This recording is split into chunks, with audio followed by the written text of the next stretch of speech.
All right, so just like within Hinduism, we had an offshoot of what we call Buddhism. There are some other traditions that I just want to mention that are mentioned in the book that I think are helpful to you to understand as well. And understand that within Hinduism, we have these variant forms of what is other traditions. So the first of those is Jainism. Jainism is a strong religious tradition within Hinduism as well. It emerges centuries after the collapse of the Indus Valley civilization. An Indian sage called the Mahavira, which is kind of similar to a term for Christ. The great hero develops this. He was a yogic teacher who was an ascetic en route to attaining enlightenment. So earliest records come about 1,000 years after his death. So mostly what we have is a lot of oral tradition related to Jainism. The basic concepts of Jainism is that there's only matter and spirit, both of which are eternal, and that a creator God does not exist. The exact nature of his teachings are a little unclear because they weren't written until 300 years after his life. So again, we don't really have a real clear understanding exactly what he taught, but we do have an understanding of what is taught today. The Mahavira teaches that formless time continues forever, and within it are two basic entities, the jiva, which are all conscious mental functions which form the principle of life itself, and the ajiva, which is the lifeless characteristics of matter. They're divided into different subgroups of local or logical analysis and existence, popular within Buddhism itself. So Buddhism has a form of Jainism within it. Karma is kind of a glue-like substance that holds it all together. The Mahavira's followers were required to do 5 things, which are still today. The Jains practice. First of all, they have to abstain from killing of any kind. So, from the tiniest of animals, they cannot kill an ant or a mosquito. They abstain from all desires arising from greed, from laughter, fear, anger. They reject all lies. The third is they're not allowed to steal or take anything that's not freely given. They renounce all forms of sexual activity and contact with women. And then they reject or renounce attachment to anything causing pleasure or pain, or avoid contact with anything or anyone displaying such attachment. So what they are doing is like Buddhism, they are detaching themselves from everything in order to reach that state of oneness. So if you take those vows seriously, of course, then obviously you renounce your family, you renounce all social obligations. A dedicated Jain leads to final sacrifice of death through starvation, which is believed to lead to liberation for the true ascetic. So you have this very extreme form. Now, usually what we get within Jainism then is as men specifically get older and older and older, they become more and more devout and actually separate themselves out. And there are different parts of India and places where they will renounce, take on a hermit-like status. They detach themselves from everything, including clothing, and wander naked and ultimately starve themselves as they try and reach this state of enlightenment. It reminds me of Jesus when he says that the enemy comes to steal, kill, and destroy. And as we look at these different world religions, what we discover is that as people become more and more religious, Satan influences that to destroy them. So you can imagine the impact Jainism has on families and on life itself. So Jainism. The second that we look at in the book are the Parsis. Now the Parsis are probably in some ways, I think, a precursor to Hinduism because they are a form of Zoroastrianism. It originated in Iran. So as we move towards the Indus Valley, we go through Iran to Pakistan and to India itself. The Zoroastrian tradition was started by Zoroaster, and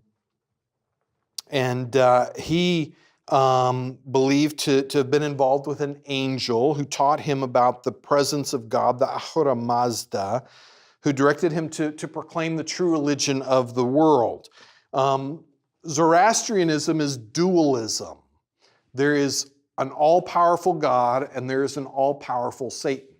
And so we all live within this dualistic understanding. Zoroastrian eventually becomes the state religion of Iran and reigns for about 1,000 years before Islam comes in, and specifically Shia Islam comes in and basically wipes it out. It denounced polytheism and pantheism, proclaimed that one creator God and also the God that is all-powerful for evil as well. Alexander the Great in 346 to 323 went into that part of the world, destroyed all of the writings and artifacts related to Zoroastrianism. So we don't really have a clear understanding of what was believed at that time, even though we have vestiges of Zoroastrianism today. And in some ways in Iran, but primarily in Iraq and northern Iraq, there has been some forms of Zoroastrianism that have become more and more powerful today and have a place within that part of the world. Confucianism and the Taoist traditions are kind of offsprings. Confucianism, when we define Confucianism, sometimes it's hard to define it specifically as a world religion because there's not necessarily a cultus, there's not necessarily a worship within Confucianism. It's more of, in some respects, of a political movement, and this is what Confucian did. He went and pointed out and worked within the political structures of the day. So you'll have Confucius says, a lot of statements, a lot of kind of pithy sayings and things like that. Out within Taoist tradition, you have the yin and the yang. It's interesting that the yin is feminine, passive, and evil, while the yang is masculine, active, and good. Says some things about the traditions of the day as well. Those are the two fundamental sources of power within the universe, and you're always looking for balance. So Confucianism and Taoist traditions are looking for balance within the universe. And so how do you obtain that balance in the universe? And how do you develop that balance? So Confucianism focusing on that.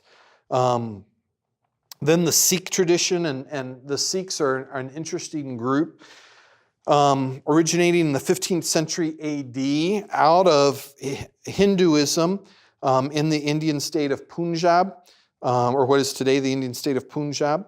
It is kind of a mixture, although a good Sikh would argue it is not, of some Islam and some Hinduism. It is monotheistic, absolutely monotheistic in its understanding.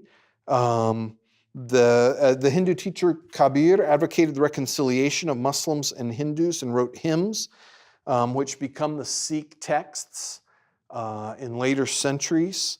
And the Guru Nanak was considered to be the founder of Sikhism. He was conversant in Hinduism and Islam. So that's why I say that it has some combination between the two.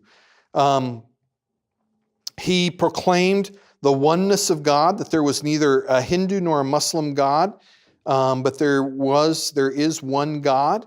It's centered, and their worship is centered on a meal. There's a Sikh temple here in town, and it has a large kitchen in it, and they actually meet on Sundays, and you can go there and you can share in that meal with them, and that is a part of their their religious practice. Sikhism obliterated the caste system, arguing that there was no such thing, that all people could become Sikhs. The Sikhs are the ones that wear the large turban that you see out that are not Muslim. So a lot of times Sikhs are confused with Muslims, but they are not Muslims at all.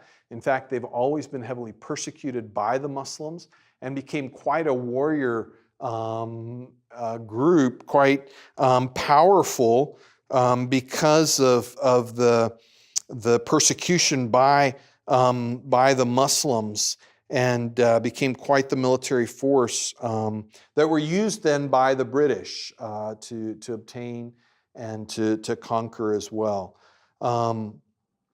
So they believe in one God. He takes interest in his people. They have an idea of transmigration, the soul moving from one body to the next after death. It's an essential Sikh belief as we seek our understanding of who God is. So the Sikhs are an interesting group. They are a powerful group. They're a large group. There are a lot of Sikhs even here in the United States today. They've escaped the persecution a lot of times that they find in Pakistan and India, have come to America. Again, they're the ones that you'll see the larger turban on. They don't cut their hair. They have a sacred comb in which they brush out their hair. Within Sikhism, because of persecution, they will often carry, and usually today it's a ceremonial knife, but they'll carry a knife because they're also a warrior caste or a warrior group. So that's Sikhism. So all of these spring from Hinduism, right? And so you'll see some with a monotheistic understanding, some with a polytheistic understanding, some without an understanding or a push against all gods, as you have within Taoism and even as you have within Buddhism. But all of this coming from that same central place of India and the Hindu or the Yogic traditions.